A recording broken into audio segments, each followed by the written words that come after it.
இனிய மாலை வணக்கம். காடு மாதிரி பகுதியில் லக்ஷ்மி அக்கா என்ன பண்ணிக்கிட்டு இருக்கிறாங்கன்னு பார்க்குறீங்களா?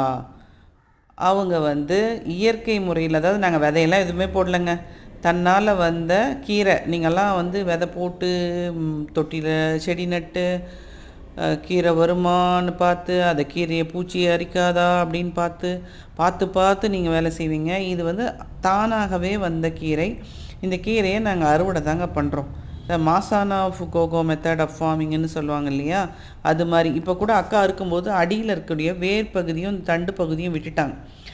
அது பேலன்ஸ் எல்லாம் ஹார்வெஸ்ட் பண்ணிட்டாங்க. திரும்பவும் அதில் கொஞ்சோண்டு எரு போட்டு தண்ணி ஊற்றிட்டோன்னா எங்களுக்கு கீரை கிடச்சிரும்.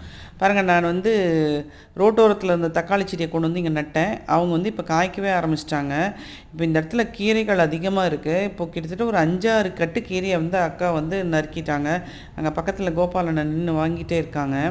இப்போது பார்த்திங்கனாக்க அங்கேயே நிறைய வேறு கீரையும் இருக்குதுங்க. அதாங்க குப்பைமேனி கீரை. குப்பைமேனி கீரை எதுக்கு யூஸ் பண்ணுவாங்கன்னு தெரியும் இல்லைங்களா?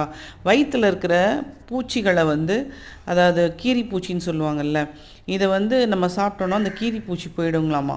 அந்த காலத்தில் வயலில் போய் களை எடுக்க போகிறவங்கெல்லாம் இருக்கக்கூடிய களைகளெல்லாம் கீரையை அந்த துளிர் இலைகள் இருக்கும்ல, அதை மடியில் கட்டிக்கிட்டு வருவாங்க.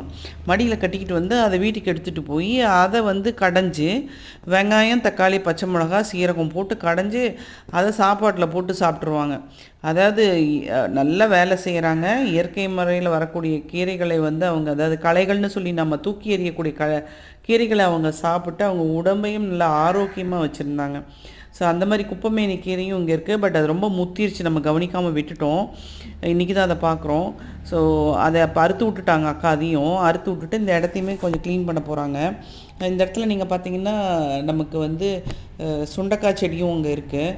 ஸோ இந்த தக்காளிக்கு கொஞ்சம் எரு போடணும். அவங்களுக்கு பற்றி படர்வதற்காக ஒரு கொம்பு நட்டு அதை நிறுத்தி வச்சிட்டோன்னா அதுலேயும் நிறைய காய்கள் இருக்கும். அதுக்கும் நம்ம எரு போடலாம்.